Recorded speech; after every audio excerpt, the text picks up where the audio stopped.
एक प्रभावशाली वक्ता अपनी बात को कैसे भी कहे, मतलब उस बात का कंटेंट जैसा मर्जी हो, लेकिन उसके प्रभावी अंदाज से कही गई बात लोगों पर प्रभाव डालती है। ऐसा ही हुआ जब पिछले कुछ दिनों पहले विवेक बिंद्रा जी कपिल शर्मा शो में आए। बड़े इन्फ्लुएंसर है, बहुत बड़े मोटिवेशनल गुरु है। तो जो वो कपिल शर्मा शो में तो उन्होंने कुछ पैटर्न बदलने के ऊपर कुछ बात कही और वो शॉर्ट क्लिप बड़ा मशहूर हो रहा है। लेकिन देखते देखिए उन्होंने कहा क्या। पैटर्न के चक्कर में कि जितनी चादर उतना पैर पसारो। क्यों पसारो? डबल बेड की चादर लाओ, नई चादर लाओ, पैर बाहर निकालो, आगे बढ़ो। अब सर यहाँ पे जितनी चादर है उतना पैर पसारना चाहिए, इस बात का कंटेक्स्ट समझिए। इस बात का मतलब ये है कि अगर आपकी कमाई 10,000 रुपए की है और अगर आप 1.5 लाख का फोन खरीद के बैठे हो तो इसमें आपका नुकसान है भैया, नुकसान है ना। क्योंकि देखो फोन आया कहां से 1.5 लाख का, जरूर आपने कोई लोन लिया है, अब उसकी ईएमआई चुकाते रहोगे, उसका ब्याज भरते रहोगे, तो आप प्रोग्रेस कैसे करोगे, सेविंग कैसे करोगे।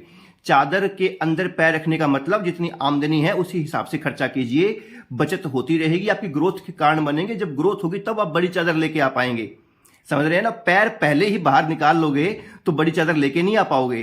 तो डर के आगे नहीं होती है जीत, डर के आगे दर्द होता है। अरे भाई, डर के आगे जीते का मतलब सीधा सा होता है कि अगर आपने डर को जीत लिया, जो आपके मन में भय है जिसके कारण आप एक्शन नहीं ले पा रहे हैं, अगर आपने उसको जीत लिया तो अब आपकी सक्सेस के चांस काफी ज्यादा हो गए। दर्द तो हर काम में ही होगा, आप कुछ भी करो, चाहे ठीक है कुछ भी करो तो कुछ तो पेन उठाना ही पड़ेगा। इवन अगर कोई फ्री भी बैठा है ना, उसको भी पेन उठाना पड़ेगा, उसको भी कोई शारीरिक, मानसिक या सामाजिक कोई ना कोई यातना का सामना उसे भी करना पड़ता है। देखो, ये पुराने बिलीफ तोड़ने जरूरी है। आप जानते हैं गाय दूध देती है, यस नो? नो, गाय दूध नहीं देती, गाय का दूध निकालना पड़ता है।